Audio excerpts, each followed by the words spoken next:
Olá, seja muito bem-vindo, seja muito bem-vinda a essa aula, a esfera paterna e a influência do pai na psique do feminino. Eu sou Edith Machado, sou psicoterapeuta, sou consteladora, trabalho com psicologia do feminino há mais de 10 anos e hoje vou te convidar a vir comigo numa jornada pela esfera do pai, para a gente entender o quanto que isso nos influencia, o quanto que influencia nas nossas dinâmicas, nas nossas escolhas. Então vamos lá. Sobre o que a gente vai falar aqui nessa aula hoje. Eu trouxe uma colinha porque eu não quero perder nada. É um assunto muito amplo, um assunto muito profundo. Eu acho que vai te despertar em vários níveis, então fiz a minha colinha aqui pra gente não se perder. Os assuntos que a gente vai abordar aqui são o pai pelo viés da psicanálise, a esfera paterna pelo viés do pensamento sistêmico e a influência na psique feminina. Então vamos lá, vamos começar sem mais delongas, porque o assunto aqui é muito e a gente tem muita coisa para falar, para discutir, para pensar. Bom, só te lembrando que se você tiver qualquer dúvida, você pode me acionar lá no Instagram, né? Vai ser um prazer responder as suas perguntas, mas vamos lá, vamos começar. A gente vai começar refletindo sobre o pai pelo viés da psicanálise. O que é o pai na psicanálise? Bom, então, a primeira coisa que a gente vai pensar é o seguinte. Quando a gente fala de pai na psicanálise, a gente está falando de 3 dimensões. Quais dimensões? O pai real, o pai imaginário e o pai simbólico. O pai real é o nosso pai biológico, o pai que nos deu a vida, é o homem, né? O homem em si. O pai imaginário, ele tem muito a ver com os nossos conceitos e com a interação que a gente vai ter com o pai real. E o pai simbólico, ele não é um pai físico, ele não é um pai concreto, ele está no nível do abstrato. Calma que eu vou explicar isso tudo. Vamos lá. Quando a gente pensa na entidade pai, a primeira coisa que a gente tem que entender é que na psicanálise, essa entidade pai, essa paternidade, ela é sustentada por um tripé. Qual tripé? Esse que eu falei agora. Pai real, o homem, pai imaginário, pai simbólico. O pai imaginário e o pai real, a gente vai falar pouco aqui, né, porque são estruturas mais simples. O que mais nos interessa aqui é o pai simbólico. Então, já te falei que o pai real é o homem, né, o homem que nos deu a vida, é o ser humano que é o nosso pai, que a gente pode ter conhecido, a gente pode não ter conhecido, a gente pode ter uma interação boa, a gente pode ter uma interação ruim. Esse pai pode ser um pai maravilhoso, um ser humano maravilhoso, ou nem tanto assim, é o pai real, como ele é. O pai imaginário, ele tem a ver com a nossa conceituação. Ele não é um pai delirante, ele não vem dos nossos delírios, mas de uma certa forma ele vem da nossa fantasia. Por quê? Porque a gente cria uma ideia do que deve ser um pai. O que a figura paterna deve ser? Ela deve ser compreensiva, ela deve ser parceira, ela deve ser legal, assim, esse pai deve ser amoroso, afetuoso. O que esse pai deve ser? Isso tem a ver com os nossos conceitos de pai, com os nossos valores, mas também tem a ver com a forma como a gente interage com esse pai. Então, por exemplo, se a gente juntar 3 filhos numa mesma sala e perguntar para esses 3 filhos como é o pai deles, né? 3 pessoas que são filhas do mesmo pai, esses 3 irmãos, eles vão falar cada um de um pai diferente. Parece que eles têm um pai diferente, mas eles têm o mesmo pai. Por quê? Porque é o pai imaginário, fruto do conceito que essas pessoas têm do pai, dos valores que elas têm do pai e fruto dessa interação com o pai real. Esse pai imaginário a gente vai falar um pouco mais depois. Mas o que interessa pra gente aqui? Pai simbólico. O pai simbólico, diferente do pai real e do pai imaginário, ele não é uma figura concreta. O pai simbólico, ele é abstrato. O que quer dizer isso? Quer dizer que o pai simbólico, ele é uma função paterna. Ele não é encarnado por um homem, o homem que nos deu a vida.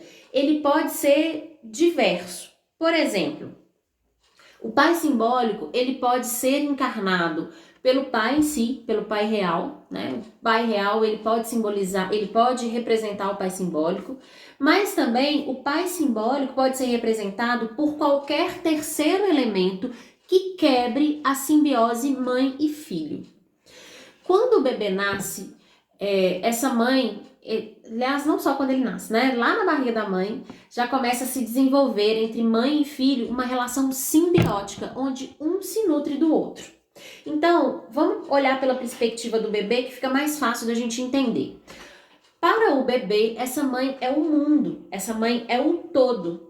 Ele se amamenta, ele se nutre no seio dessa mãe, ele tem o colo, ele tem a proteção, ele tem o carinho, ele tem o afeto, ele tem a segurança. Essa mãe é o mundo. Então, esse bebê se sente completo nessa mãe, ele não precisa de mais nada.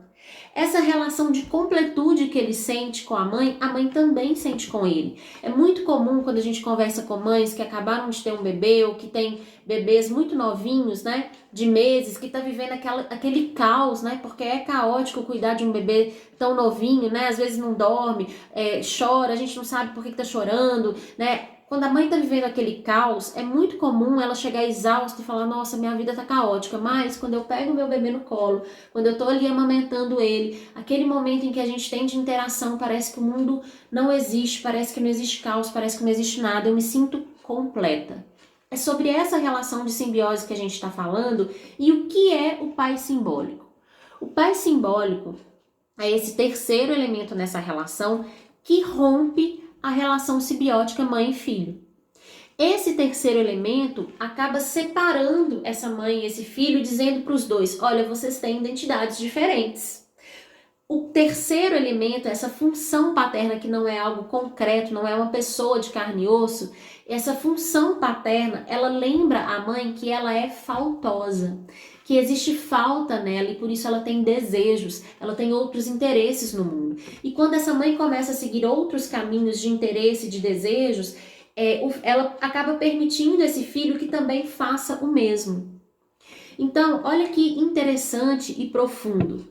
O pai simbólico, ele pode ser o pai real, que encarna esse papel, e na relação mãe e filho, esse pai real é aquele que fala assim, olha, eu estava conversando com uma cliente, né? Vou dar um exemplo para você entender, que você vai entender exatamente o que eu quero dizer. Eu estava conversando com uma cliente que teve 2 gravidezes, acho que é gravidezes que fala, né, gente? Nem sei se fala assim, esse nome. Mas enfim, que teve uma gravidez após a outra, então os filhos, eles são bem perto, né? Eles têm uma idade bem próxima. Então imagina como é a vida dessa mulher, né? Assim, com tantos afazeres, com tantas coisas, 2 crianças tão novinhas, né? E ela ainda tem que trabalhar, ela ainda tem que cuidar da casa, enfim, aquele dia a dia da mãe em si, né? E o marido dela, que é muito parceiro, ele virou para ela e falou assim, olha, eu comprei um vinho e comprei uma carne, comprei um alimento ali para você fazer, porque você vai, essa semana, chamar suas amigas, você vai passar um tempo com elas. E ela, não, por quê? Não posso, eu tenho coisa para fazer, a fulano, o filho, a filha, não sei o quê. Ela começou a questionar um monte de coisa. Mas quando ele faz isso, quando ele tem essa função, o que ele está fazendo? Ele está sendo o pai simbólico. Ele está trazendo para essa mulher a lembrança de que, olha, você é uma mulher, você tem amigas. Cadê suas amigas? Não, agora você vai ficar um dia aí, você vai ficar uma noite com essas amigas, tomar um vinho, conversar, rir, falar. Existem outras coisas além dessa maternidade.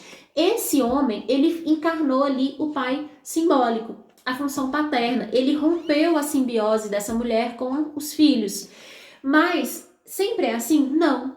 Às vezes o pai simbólico, ele pode ser representado pelo chefe que liga para a mulher lá no final da licença maternidade, liga para a mulher e fala, olha, então, você vai voltar que dia? Como é que a gente vai programar a sua volta? Pode ser a necessidade, a falta de dinheiro, e essa mulher fala assim, nossa, eu preciso ir trabalhar mesmo, eu tenho que trabalhar, eu não posso ficar aqui. Ou pode ser uma profunda frustração dessa mulher e falar, né, existem algumas mulheres, algumas mães, né, que falam assim, ai, que saudade de conversar com pessoas adultas, ouvindo música de adulto, falando assunto de adulto. Pode ser essa necessidade.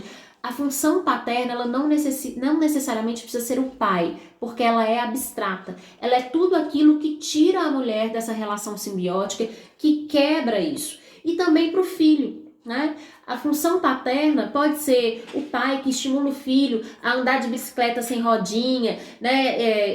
O filho chega, por exemplo, com o convite de ir dormir na casa do coleguinha e a mãe fala, não, você é muito novo, não vou deixar você dormir não. E o pai, vai deixar sim, o que que tem? Deixa a criança ir, deixa a criança aproveitar. Pode ser esse pai simbólico, mas pode ser também para o filho uma necessidade de ir para a casa do amigo, uma necessidade de ter as suas coisinhas, né? A função paterna, ela é tudo aquilo que lembra tanto a mãe e o filho que existe falta e por isso existe desejo, outros interesses para a vida. Então, ficamos entendidos? Eu espero que sim. Deixa eu ver se eu esqueci de alguma coisa. O terceiro elemento que traz a falta e ajuda a reestruturar o desejo da mãe na busca pela sua própria completude, entendendo que aquele filho não pode ser a completude dessa mãe. Isso é uma coisa muito importante, mas isso é assunto para uma outra aula, quem sabe, num outro momento eu falo disso, né?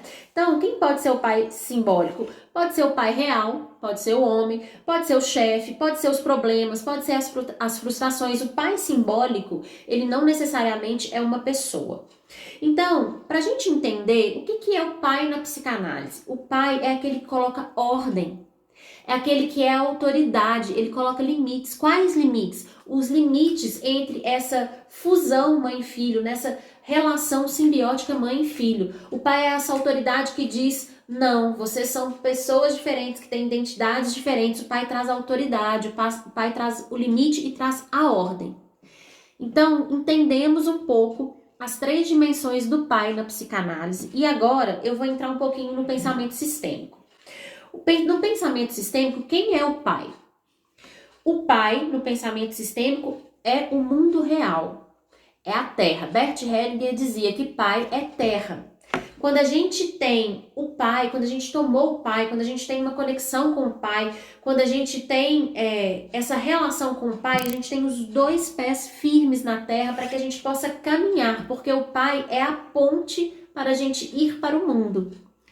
No pensamento sistêmico, quando a gente nasce, a gente está ali na esfera materna, na esfera doméstica. Para a gente florescer, para a gente crescer, florescer, a gente precisa ir para o mundo. O pai é essa ponte. O pai, no pensamento sistêmico, ele é essa ponte para ir para o mundo e ele é a vontade da conquista, a energia, a ambição. Eu quero ter coisas, eu quero me realizar na vida, no mundo. O pai é essa energia.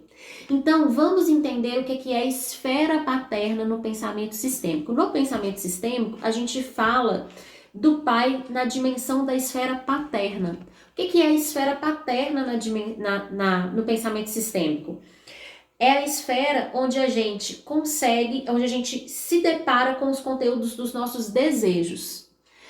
É a esfera onde a gente se depara com a nossa vontade de florescer no mundo. Então, quando eu saio da esfera da mãe e entro na esfera do pai, o que eu estou fazendo? Eu estou transicionando da esfera doméstica para a esfera paterna para que eu possa ir para o mundo, assumindo o meu desejo, a minha identidade, os meus valores, me tornando adulta. Quando eu me torno adulta, eu pago para ver, eu pago o preço, eu começo a entender que a vida custa. E porque a vida custa, eu só tenho um caminho, pagar o preço. Pagar o preço de quê, Edith? De ser quem eu sou. Então, olha a importância da esfera paterna. Na esfera paterna, a gente encontra a autorização para a conquista. Mas vamos lá, né? Vamos com calma aqui. Como é que é isso? Edith, eu não entendi bem. Como é que é isso da gente ir da esfera da mãe para a esfera paterna? Vamos pensar assim, olha. A mãe é o nosso primeiro amor na vida. É a nossa primeira relação amorosa. Do mesmo jeito que eu falei pra você na psicanálise, que quando o bebê tá ali com a mãe, aquela mãe é o mundo, e quando aquela mãe tá com o bebê dela é o mundo dela. Na esfera materna é um pouco isso. Na esfera materna a gente é nutrido. Na esfera materna a gente ganha musculatura emocional. A gente é nutrido na nossa musculatura emocional. A gente é nutrido na nossa fome de amor. A gente é nutrido nas nossas necessidades emocionais. Então, quando a gente está ali na esfera materna, trabalhando essa primeira relação amorosa com a mãe, a gente tem que entender que a gente está sendo nutrido. Mas vamos pensar na esfera materna como um vaso para uma planta que começa a crescer, né? Se aquela planta, por exemplo, eu vou dar um exemplo para vocês que aconteceu comigo bem bobo, só para vocês entenderem. Uma vez, eu sempre adorei jardim, sempre adorei casa com jardim, mas eu nunca tive, quando eu me casei, né, eu nunca tive a oportunidade de morar numa casa que tivesse grama, que tivesse jardim.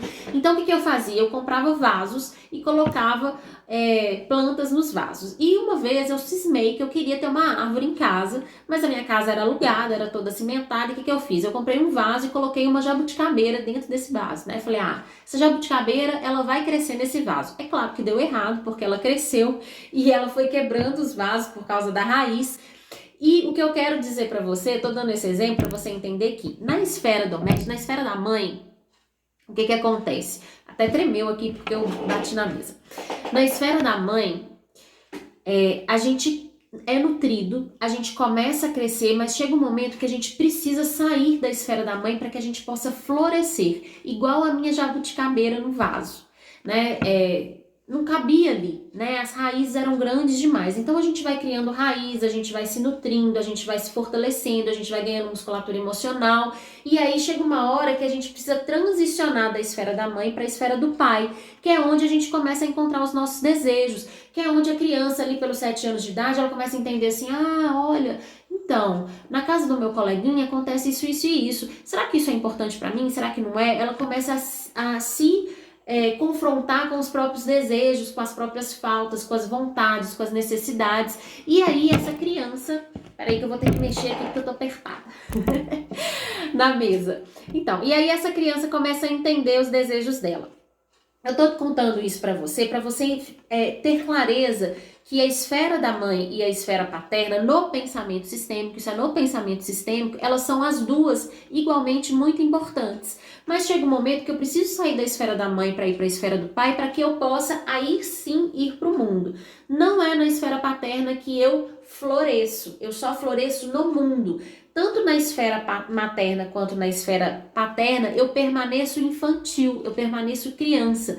No mundo, eu encontro o adulto e é o adulto que faz a realização acontecer na minha vida. Mas no pensamento sistêmico, pai e mãe têm papéis diferentes, né? O pai, como eu disse, ele é a terra, a gente pisa na terra e a gente consegue dar passos seguros para a vida.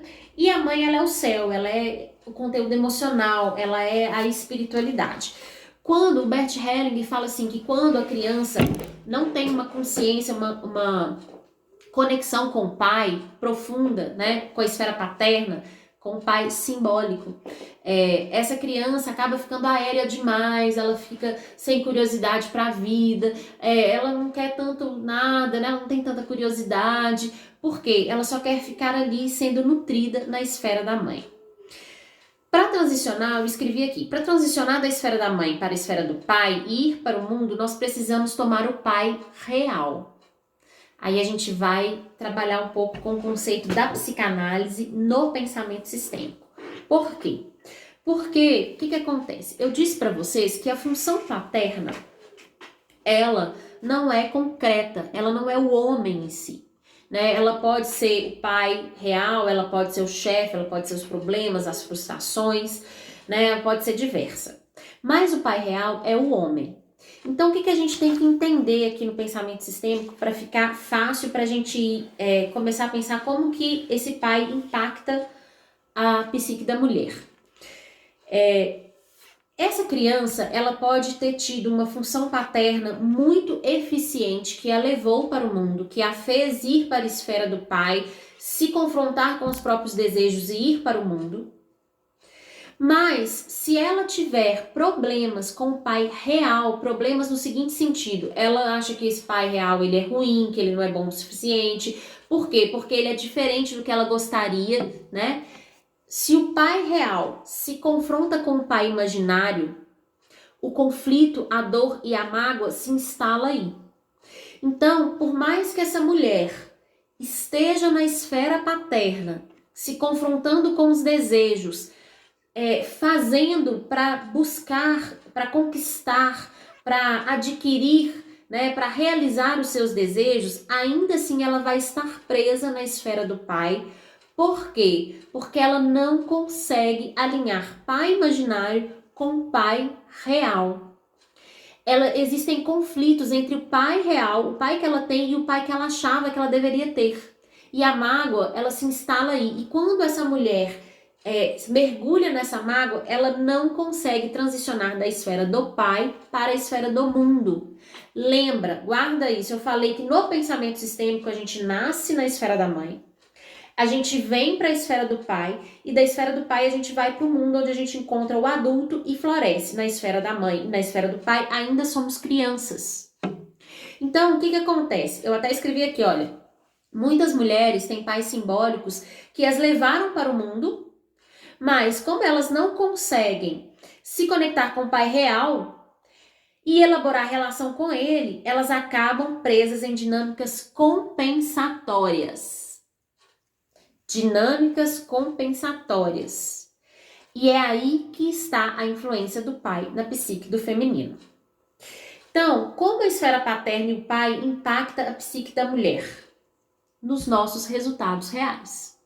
Se você assistiu essa aula até aqui, você está pensando, gente, mas aonde que a Edith vai chegar com essa história toda? Eu não estou entendendo, né? Onde que isso tá na prática? Vamos para a prática, né? Eu encontro um monte de gente falando, tá, isso aí tudo que você falou é lindo, mas e aí? Eu quero saber mais, como é que eu resolvo isso? Né? Tem um monte de gente assim. Então, vou te dar uma chavinha para você virar. Se você quer saber como você está ou onde você está, tô na esfera materna, tô na esfera paterna, já fui pro mundo, não fui, o que está acontecendo na minha vida? Você vai olhar para os seus resultados. Resultados práticos da sua vida. Então, eu também escrevi aqui e vou ler para você. Os nossos resultados reais, emocionais ou materiais, falam da qualidade da ação do pai simbólico, função paterna, em nossas vidas, e da habilidade de elaborar as nossas interações com o pai real e da nossa capacidade de matar o pai imaginário na nossa psique. Nossa, Edith, ficou muito complicado. Bom, em suma, quero dizer para você, olhe para os seus resultados. Que resultados você está colhendo nas suas relações emocionais? Que resultados você está colhendo na sua prosperidade? Na sua capacidade de realização. Se você olha para os seus resultados agora e você fala assim, nossa, então, eu sou essa mulher foda que fui lá e conquistei o mundo e eu tenho tudo que eu quis e eu dei para minha criança interna tudo que ela queria, eu fui lá e queria carro, eu queria a casa na praia, eu queria isso, eu queria aquilo, mas as minhas relações, elas são ruins. Eu me sinto solitária, eu me sinto sozinha, eu não consigo me relacionar com ninguém. Você está na esfera paterna, está presa na esfera paterna. Se você, pelo contrário, né, tem relações que você considera boas, mas a sua prosperidade, você não consegue ganhar dinheiro, está presa na esfera paterna. Quais são os resultados? Então, gente, se você está ótima, maravilhosa, incrível, ok, tudo bem. Apesar de que a minha professora, né, de constelação, ela fala assim, gente, isso é pura mentira, porque a gente tem sempre camadas, né, a gente tem sempre níveis. Enquanto a gente viver, a gente vai estar acessando questões e elaborando. Bert Hellinger, aos 92 anos, estava constelando a mãe. Então, assim, a gente tem sempre questões. Mas a gente vai olhar aqui para as nossas disfunções.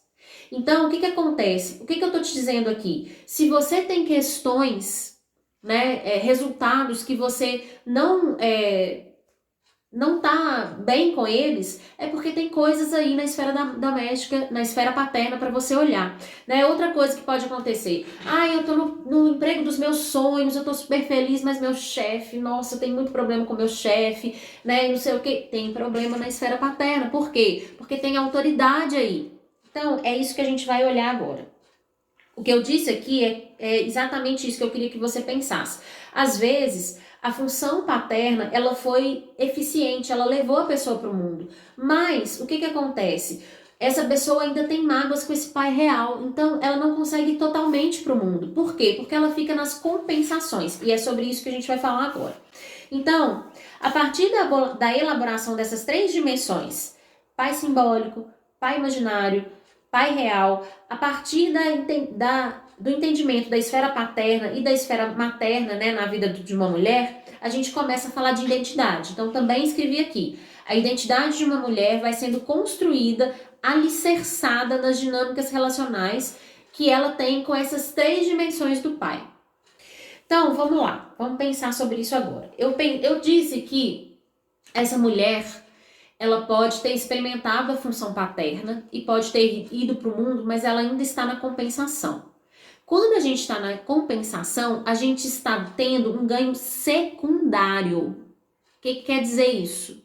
Isso quer dizer que, vou te dar um exemplo prático, claro. Eu sou uma ótima profissional, mas eu não consigo cobrar pelo meu trabalho. Eu acabo fazendo muitas coisas de graça, eu acabo cobrando muito menos do que eu deveria. O que é isso? Isso é um ganho secundário. Por quê? Porque, na verdade, eu me tornei terapeuta, acompanha comigo porque isso é denso, tá? Eu me tornei terapeuta porque a minha mãe sempre foi depressiva. Então, eu acabei me tornando psicóloga. Mas eu atendo as pessoas e eu não consigo cobrar pelo preço que eu deveria e faço muitas coisas de graça. Por quê? Porque no fundo, existe uma dinâmica compensatória aí. Qual é a dinâmica compensatória? Tentar salvar as pessoas porque eu não consegui salvar a minha mãe. A minha mãe continua depressiva, a minha relação com a minha mãe é difícil e etc. Então o que eu faço? Uma projeção. Eu estou na compensação. Todas as vezes que eu estou na compensação, eu não estou vivendo a plenitude da minha vida. Então, o que acontece? Quando que a gente vive a plenitude? Quando a gente está no adulto. Voltando para a nossa conversa aqui, os pais simbólicos, eles podem ter sido... O pai simbólico na vida de uma mulher, ele pode ter sido eficiente. Essa mulher pode ter encontrado a sua falta, ela pode ter reconhecido essa falta, ela pode ter olhado para os desejos e ter ido para o mundo, mas ela está numa função compensatória. Exemplo. Uma mulher que não conheceu o pai, né? A mãe foi uma mãe solteira, ou sei lá, a mãe teve um encontro com o pai, eles encontraram ali numa festa, transaram, ficaram juntos, ela engravidou e ela foi ter a filha sozinha. Então, essa mulher, ela nunca conheceu o pai. E o pai também não quis conhecer essa filha, né? Então, ela teve o abandono desse pai.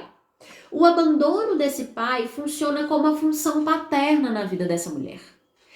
Porque ela sentiu esse abandono, ela olha para o mundo e diz, eu vou para o mundo. Ah, mas eu vou para o mundo e eu vou conquistar, eu vou fazer, eu vou acontecer, eu vou mostrar para esse pai que ele não ficou, mas que eu fui para a vida e eu conquisto as coisas. Isso é atitude compensatória.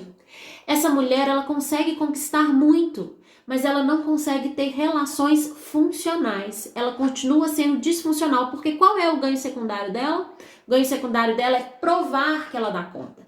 Então, nós temos a guerreira, a super-heroína, a amazona, a Marte, aquela que ajuda todo mundo, que se sacrifica por todo mundo, que faz por todo mundo, né, mas não faz por ela mesma. A mulher que é a estrela, né, então ela se torna uma famosa, uma estrela, todo mundo ama ela, todo mundo gosta dela. Por quê? Porque ela fica naquela questão de ter que agradar todo mundo e ela quer receber o amor das pessoas e ela tem muito talento, mas ela não tem vida, né?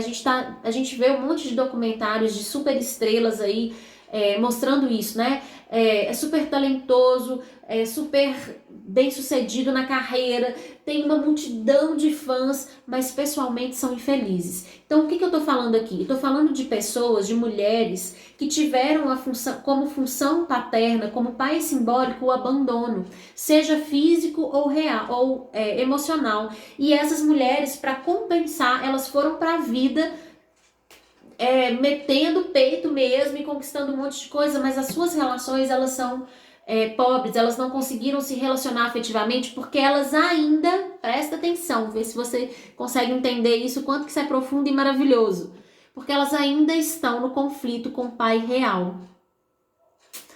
Elas tiveram uma função paterna que levou elas para o mundo, mas elas têm uma mágoa com esse pai real. Então, elas encontram esse pai real no chefe, elas não conseguem elas não conseguem seguir uma autoridade, elas não conseguem respeitar a autoridade, elas têm problema com a autoridade, elas têm uma situação com os maridos, com os namorados, elas não conseguem levar um casamento, elas não conseguem ter um relacionamento, porque elas têm uma mágoa ali, elas estão presas na esfera paterna, embora elas tenham validado o desejo delas e conquistado muitas coisas. O outro pai simbólico disfuncional que a gente pode pensar aqui como exemplo para você entender é o pai simbólico que muitas vezes foi fraco, né, negligente ou desvalidou essa mulher. Então, o pai simbólico, quando ele é uma pessoa real, mas é um pai fraco, né? Quando eu falo pai fraco, é no sentido de que aquele homem tava, não é que ele era ruim, tá? Porque aqui a gente não tem julgamento do bom e do ruim, gente, mas é que é um homem que não conseguiu validar essa mulher, né? Então, por exemplo, pode ter sido um pai que ficou em casa, mas era um pai frustrado, né? Que não conseguiu se realizar. Então, por causa disso, vou dar um exemplo aqui, criar uma história só para você entender. Vamos supor que essa mulher é criada por um pai que se frustrou na vida profissionalmente, não conseguiu conquistar as coisas e por isso ficou um pouco depressivo e aí bebia demais. Então ele estava ali, mas ele era ausente, e a fala que ele passava para essa filha inconsciente, a mensagem subliminar, a mensagem inconsciente que ele passava para essa filha era: olha, o mundo, ele não vale muito a pena. Você pode até ir pro mundo ali, vai, mas sei lá, o mundo é ruim, sabe? O mundo não é bom, não. Você não vai encontrar nada de bom lá. Isso é a fraqueza desse pai simbólico. Então, essa filha vai pro mundo, mas ela fala assim: olha, eu não consigo sozinha não, porque esse mundo não é bom e eu não tenho estrutura suficiente, porque se meu pai não teve, eu também não tenho, né? Não tenho essa segurança. Então, são as mulheres codependentes. A bonequinha do papai, a princesinha, aquela que foi criada para agradar. E essa mulher passa uma vida agradando os outros, mas ela não sabe se agradar porque ela não validou os desejos. Por quê? Porque no mundo, essa ponte que ela atravessou para ir para o mundo, que é esse pai, o pai simbólico dela, né? Ele acabou dizendo para ela assim: olha, esse mundo não vale muito a pena. E outra coisa, ele é difícil demais, você não vai conseguir sozinha. Então o que essa mulher faz? Ela precisa de alguém e ela se torna uma codependente, ela se torna aquela mulher que tá ali só para agradar. Por quê? Porque ela precisa daquele outro do lado dela. Entende a disfuncionalidade desse pai na psique da mulher? Ela acaba criando disfunções, ela acaba criando dinâmicas compensatórias, ela não consegue viver a sua plenitude. E, gente, mais uma vez eu tô dizendo isso, né? Assim, olha, eu não tô falando que isso é uma receita de bolo, todo mundo que viver isso, todo mundo que tiver o abandono do pai vai ser assim que essa pessoa vai ver, não. Porque, como eu disse pra você, tudo que a gente tá falando aqui é de como essa pessoa lida com o pai real, o pai imaginário e a função paterna. Então isso muda de pessoa para pessoa, mas eu tô trazendo aqui para você isso por quê? Porque como terapeuta eu vejo muitas mulheres assim, mulheres na guerreira, na super-heroína, né, que tá ali se compensando de tudo porque não consegue chorar a falta desse pai, não consegue chorar o abandono desse pai. O pai simbólico, né, mulheres que tiveram pais extremamente deprimidos às vezes, extremamente frustrados, que disseram para elas que o mundo era difícil demais, que elas não iam conseguir sozinhas, e elas entendem que sim, eu não vou conseguir sozinha, então eu preciso agradar o outro, né, preciso fazer pelo outro o tempo inteiro, não posso fazer por mim, os meus desejos, os meus sentimentos não são reais. Então, a gente está começando a fechar essa aula, por quê? Agora a gente vai falar um pouquinho de como buscar a cura desses padrões, né? Então, como que a gente busca a cura desses padrões? Em primeiro lugar, a gente precisa ter o entendimento, que é o que a gente está fazendo aqui. A ideia dessa aula é que você comece a entender dentro de você em que dimensão você está, né? Presa. Eu tô presa no conflito entre o pai real e o pai imaginário.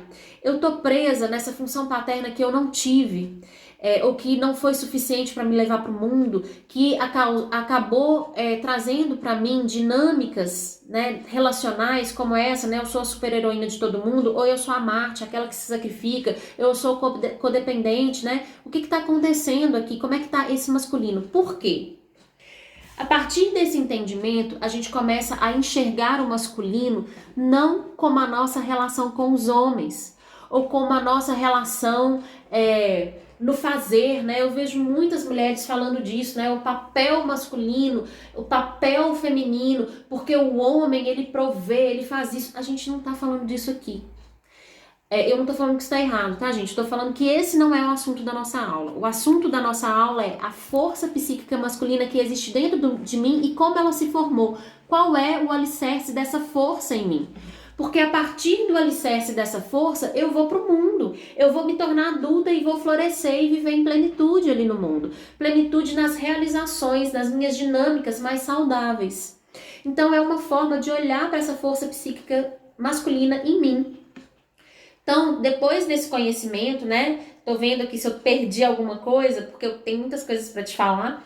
Depois de olhar para essa força psíquica masculina, eu começo a entender que eu posso experimentar o mundo de outra forma. Como? Saindo da compensação. Dando pertencimento à minha dor. Existe uma falta enorme, meu pai me fez muita falta, esse pai me fez muita falta, esse abandono me dói muito, chorando a dor, chorando a frustração de talvez não ter tido esse pai simbólico firme, essa autoridade, esse limite, essa força da conquista, né? A gente precisa, então, começar a entender onde a gente está presa. Se eu estiver presa na função paterna, né, nessa função paterna fraca, negligente, que me desvalidou, eu posso construir isso dentro de mim, trabalhando a função paterna em mim mesma, eu me tornando a função paterna que vai me levar para o mundo. Como? Entendendo o que eu quero conquistar, entendendo quais são os meus desejos e as minhas necessidades reais, indo à luta, um passo de cada vez, da minha forma, fazendo o que eu posso, com o recurso que eu tenho, né? Trabalhando da maneira que eu consigo fazer, né? Então, por exemplo, eu descobri que eu não gosto dessa carreira que eu tô, eu sei lá, nunca trabalhei na vida, sempre fui sustentada pelo meu marido, assim, era ele que trabalhava, ele não gostava que eu trabalhasse, sei lá, pode ser inúmeras coisas, né? Mas você chegou no momento da sua vida que você quer trabalhar, que você quer quer conquistar através do trabalho, quer se realizar através do trabalho, e você descobriu uma coisa que você adora fazer, mas você não tem coragem de colocar a sua cara a tapa e de divulgar o seu trabalho. Isso é o quê? Função paterna. Então, o que eu preciso fazer se eu tenho essa situação em mim? Trabalhar a minha função paterna. Dizendo para mim mesma, olha, se eu cair eu vou levantar. Né? Se esse relacionamento não deu certo, existem outros. Trabalhando a sua mente, questionando as crenças, olhando para essas crenças, aprofundando nessa função paterna que foi fraca e negligente, validando o que você sente, mergulhando na sua própria identidade e construindo essa identidade, se fortalecendo, ganhando musculatura emocional para que você possa ir para o mundo. Um pouco sobre isso. Se eu, na verdade, tenho uma função paterna eficiente, né? Eu fui pro mundo, eu conquistei coisas, mas hoje eu olho para as minhas relações e me sinto vazia, ou me sinto solitária, ou descobri que eu faço demais para todo mundo e ninguém faz nada para mim, assim, né? Eu fico esperando do outro demais, né? O que eu tô falando? Tô falando que existe um conflito entre pai real e pai imaginário. Eu preciso entender que pai imaginário é esse dentro de mim e talvez matar esse pai imaginário para que eu olhe pro meu pai real. Meu pai me deu o que foi necessário para que eu seja quem eu sou. Pai e mãe dão uma caixinha de presente pra gente quando a gente nasce. A gente precisa tomar essa caixinha, abrir, olhar tudo que tem lá dentro e assumir como nosso tudo que tem lá dentro. Porque não dá pra você pegar e falar assim, esse lápis aqui eu gostei, então eu quero. Mas essa garrafa aqui não dá, não quero, então vou deixar pra lá. Não é assim que funciona. Quando a gente ganha o presente do pai e da mãe, que é a nossa vida, a gente toma um todo. Então, se eu sou a bonequinha do papai, se eu sou aquela que faz para agradar todo mundo, né? Se eu sou aquela que é sempre a esposa perfeita, a mulher perfeita, é sempre a necessidade do outro, o gosto do outro, o desejo do outro, chegou a hora de olhar para mim e dizer, olha, peraí, eu vou começar a me validar e eu vou começar a chorar a falta que esse líder, que essa autoridade paterna tem na minha vida. Eu vou chorar a falta desse pai, eu vou tomar esse pai real como ele é. Ele fez o que tinha que fazer, ele fez da melhor forma e eu vou começar a matar esse pai imaginário aqui. Não existe conceito de pai, existe o pai que eu tenho. Eu vou fazer as pazes com esse pai, eu vou fazer as pazes com o pouco que ele me deu. Eu vou fazer as pazes com o não suficiente. Vou chorar a minha frustração. E a partir daí eu vou dizer, olha, agora eu vou pro mundo. E eu vou pro mundo do meu jeito. Então, a gente precisa entender, gente, que a nossa força, onde a gente tem força, é também onde a gente tem a nossa maior fraqueza. Então, a mulher que é guerreira, que é a amazona, que vai pra vida, que é, né, aquela que luta e que consegue tudo, isso é uma força, a força do fazer. Mas ela também é uma fraqueza porque nessa força do fazer ela esquece de sentir. Então ela precisa vir para o feminino e começar a trabalhar o sentir. E mesma coisa, a menininha do papai, a eterna menina, né, a mulher codependente, ela precisa entender que essa sensibilidade, né, que é essa forma de sentir, de ser sensível, isso é uma força. Ler o outro, né? Muitas dessas mulheres têm uma capacidade enorme de ler o outro porque ela precisa agradar, então ela precisa saber o que o outro precisa, antecipar a necessidade do outro. Isso pode ser um dom, mas também é uma fraqueza. E aí a gente precisa encontrar o equilíbrio, o caminho do meio nessa história toda. Então, para encerrar, o que eu quero dizer, né, é que a força masculina, eu até escrevi aqui, né, a força do masculina, a força psíquica masculina em mim, ela é a nossa autorização, a minha autorização a mim mesma de realização. A Maureen Murdock, a Linda Leonard, que são mulheres que falam sobre isso, né? Elas falam do homem de coração, que é preciso da gente começar a construir um homem de coração dentro de nós. Como é esse homem de coração? É uma força psíquica masculina compassiva, parceira, uma força psíquica masculina que me ajuda a ir para o mundo, porque me acolhe, me nutre, me dá recurso, né? Então, ela me permite a realização de acordo com a minha identidade, não com a identidade do outro. Eu coloquei aqui, né? O homem de coração é uma força masculina que tem autorização para a realização e que apoia o feminino sem compensação. Masculino funcional dentro da mulher, que traz um movimento, que faz sentido e não que vai compensar a dor. Não existe mais compensação da dor, porque a dor eu chorei, a dor eu vivi, a dor eu senti, e agora eu posso ir para a vida sem essa bagagem, me permitindo a realização maior. Bom, eu espero que tenha ficado claro para você. Eu amo esse conteúdo, eu adoro, ele tá fazendo uma super diferença na minha vida.